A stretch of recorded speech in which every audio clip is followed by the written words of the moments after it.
A Money Conspiracy Guide 1. Chapter 1. We're slaves to income tax. The government borrows money from banks who create it out of nothing. Banks don't sweat to make money. 1. Banks create money out of nothing and lend it to governments and people at compound interest. Jesus threw the money changers out of the temple, Matthew 21:12-13. It started in the Bible.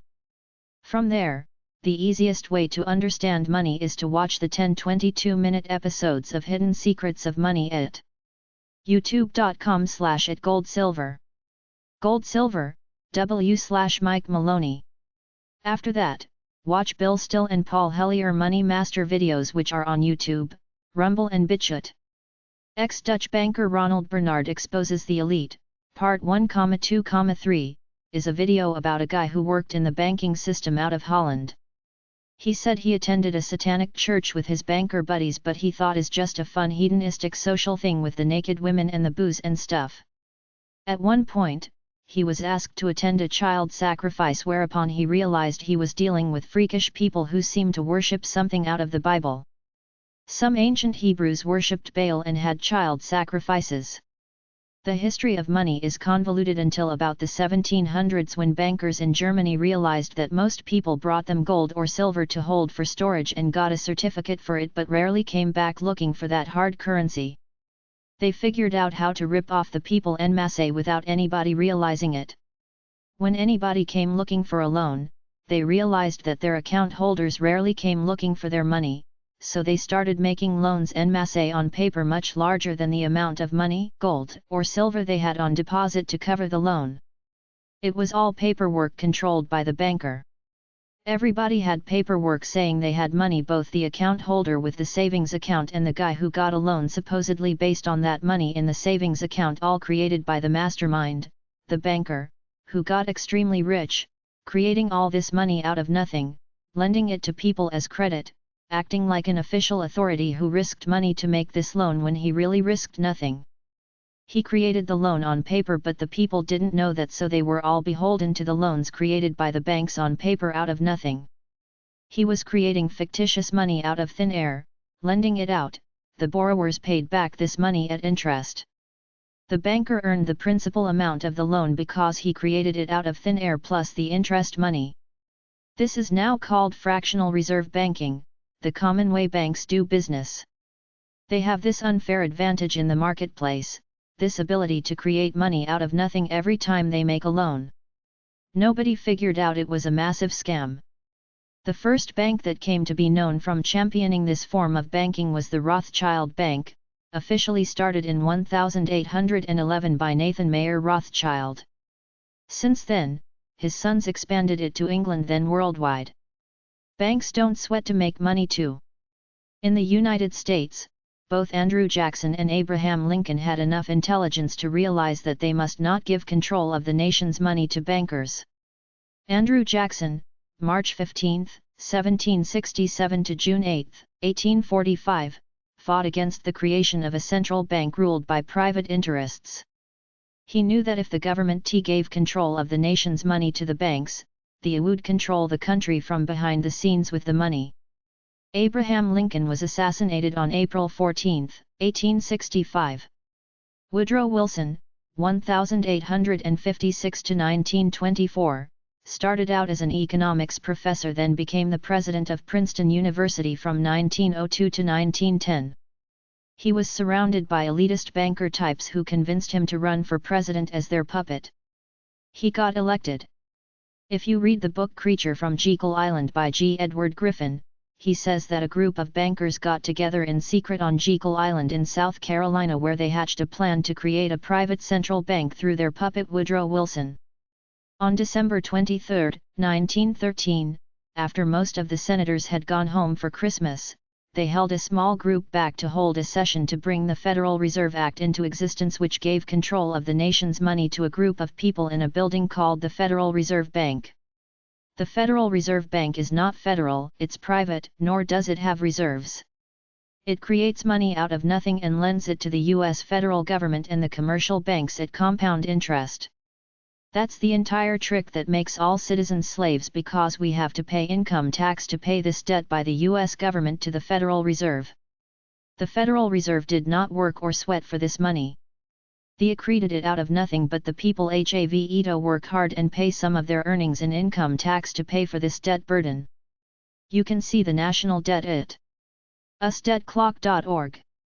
According to en.wikipedia.org/wiki/history_of_taxation_in_the_United_States, the 16th Amendment to the United States Constitution was ratified in 1913, which states, "The Congress shall have the power to lay and collect taxes on incomes, from whatever source derived, without apportionment among the several states, and without regard to any census or enumeration." Income tax started in October 1913 as part of the Revenue Act of 1913 at a 1% tax on net personal incomes above $3,000, with a 6% surtax on incomes above $500,000.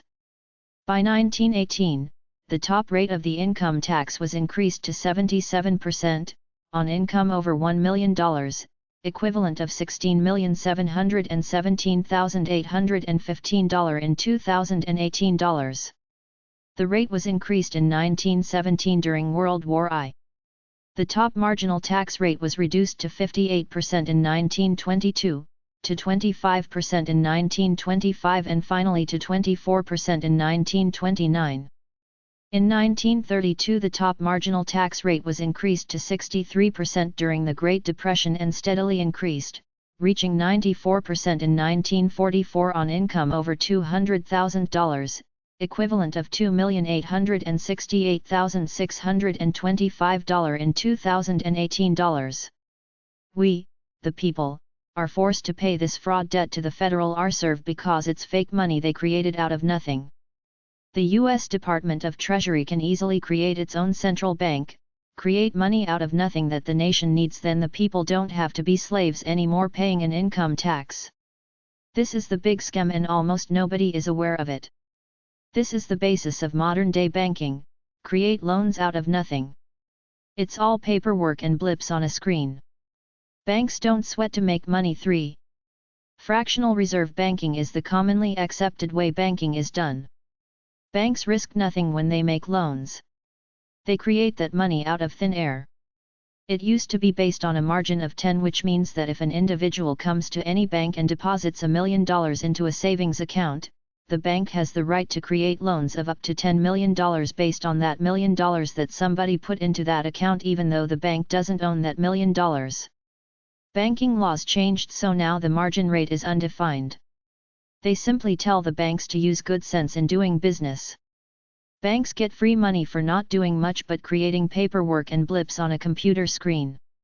The passage of the Federal Reserve Act in the United States on December 23, 1913 led to American citizens paying an income tax to pay for this debt to the Federal Reserve that they created out of nothing.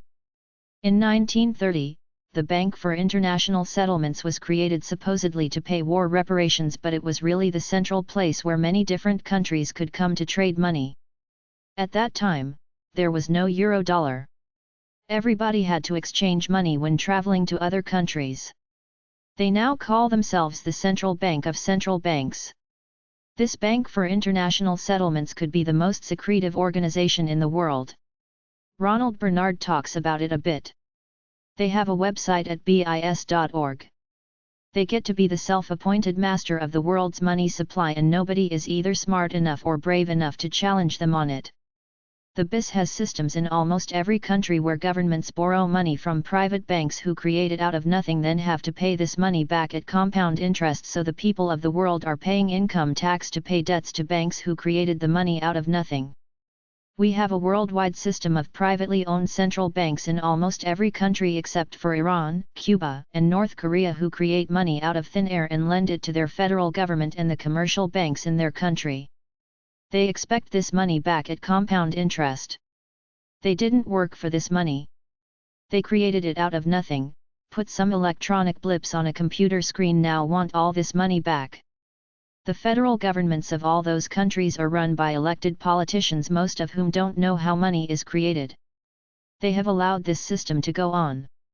This is our invisible modern-day slavery that keeps the human race in bondage to these hidden secretive bankers that almost knows about. We, the human race, can do better than this. Get rid of them. It's easy. Do the same thing that John Fitzgerald Kennedy did. He ordered his Department of Treasury to print the money they needed. He was assassinated soon after that, but that's how simple it is to take back the monetary system. Cut the Federal Reserve Bank out. Simply tell them to take a hike. That fake debt, we the citizens as the government have to pay to the Federal Reserve, is wiped out the same way it was brought into existence as paperwork and blips on a screen. Order the Department of Treasury to create a central bank that creates money and gives it to the federal government when and as required to keep a strong economy. The trick needed is to not print up so much money that its value goes down. Every country in the world can create its own government-owned central bank that gives money to its government to pay for services and economic development. Create money in a prudent conservative way. If you don't, your currency will end up like Germany's in the 1920s or Zimbabwe's under Mugabe. Tax is slavery. There is no reason for it. The human race can do better than this fake one-dimensional system of governments borrowing money from banks who create it out of nothing, then telling the people they have to pay taxes for the governments to pay its bills. Taxes go against the first rule of economics, which is the multiplier effect. Get money out into the economy so that people spend it and businesses thrive in providing goods and services. Without taxes, we will have bountiful societies. We don't need to fight in wars if everybody is living a decent life. National governments should not have to borrow money. They are sovereign states. They should create it on their own as the base of their economy. Taxation is robbery of the people by a few elitists who have muddied the waters to convolute the truth such that many people buy into this scam without questioning it. National governments create their own money when and as they need it to run the economy and stimulate it. The trick is to not create so much that the money loses its value. Create enough to constantly stimulate the economy a little bit. The government will have no debt to banks who create money out of thin air. The people will pay no taxes. They will keep all the money they earn. It's that simple. Federal governments create their money through their Department of Treasury when required in order to supply services and stimulate the economy. There is no debt. The government doesn't borrow money anymore. It creates it when and as required to create a great economy. Do not create so much that it loses value through inflation. Create just enough to keep the economy vibrant. The people will not pay income tax. They will be wealthier and happier. This will add a sense of peace and harmony to the world. Banks don't sweat to make money for. The banks are the culprit with their fractional reserve banking, creating money out of nothing. That's the dirty trick that has kept them running the world forever, the bankers in the back rooms, and almost nobody knows about it. They're so quiet about it that almost nobody understands how the world really runs. A government has the sovereign right to create its own money, but the money rulers of the world, which are the Bank for International Settlements, the City of London, which is a financial district separate from Greater London, and the Rothschild Bank, have a vested interest in keeping the monetary system of the world a convoluted secret so that the people don't figure out that the banks create money out of nothing, then lend it to the people and governments, which makes them slaves to bankers who get to create money out of thin air, lend it out and get it back at interest. The bankers created the current monetary system. No group of people or government gave them the authority to do this. Nobody challenged them, so this is what we have, a system where banks create all money out of nothing, lend it to almost all the governments of the world except for Iran, North Korea, and Cuba, and expect this money back with compound interest. They didn't sweat with hard work to create this money. They do some paperwork and put blips on a screen to bring into existence. The people of the world have to pay taxes to their governments so that these governments can pay the debts to these banks. This is a slave system. We're slave to this antiquated monetary system. Nobody has the courage or the strength to take them on and get rid of them. The people have to firstly understand this system, then unite en masse and force it out. If we can get several million people in every country to challenge this monetary system, it will disappear. We had Andrew Jackson, Abraham Lincoln, and John F. Kennedy fighting the central banks, but they all died and the system continues on. Wars create a need for money by governments and companies who ramp up production to make money from the wars. The world's bankers don't care who they lend money to. Wars are profitable to them. They lend money to both sides. At some point, the war ends. They get to collect the debt from the winners and losers in reparations. Bankers want war. They are good for the banking business. If we want world peace, we have to break the banking system run by the private banks. Every country has to exercise its sovereignty by creating its own money, therefore not being beholden to private banks who create it out of nothing and lend it to governments expecting them to pay it back with compound interest, thus rendering most of us as wage slaves because we pay a lot of what we earn in income tax. There should be no income tax. The people and governments should be free to own their own money. If and when we tear down the power of the banks, the potential for wars will go way down because there will not be greedy banksters pushing for them in order to make money. The government in every country should run all the commercial banks.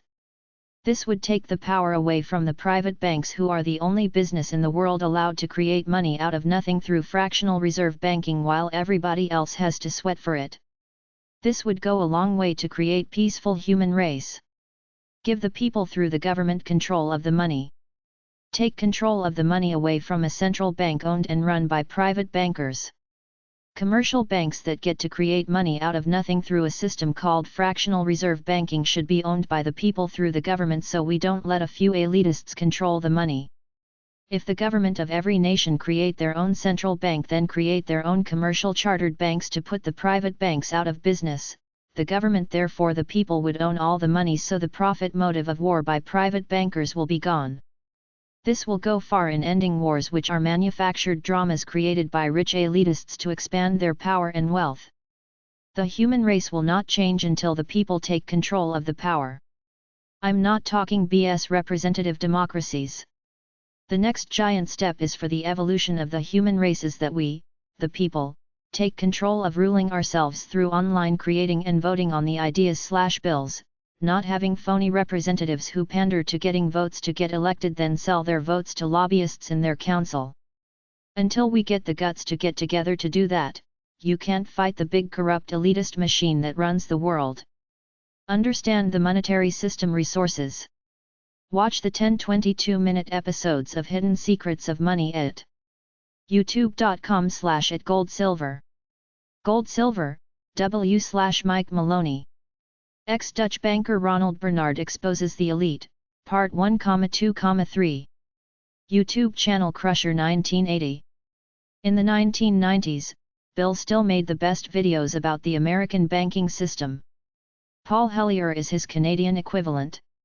He wrote a book and did a few talks and interviews. YouTube.com. The Money Masters. Channel, The Still Report. Bill Still. The Money Masters, Bill Still. Secret of Ounce, Bill Still. Century of Enslavement, This History of the Federal Reserve, Corbett Report. Zeitgeist Addendum, 2010, Peter Joseph.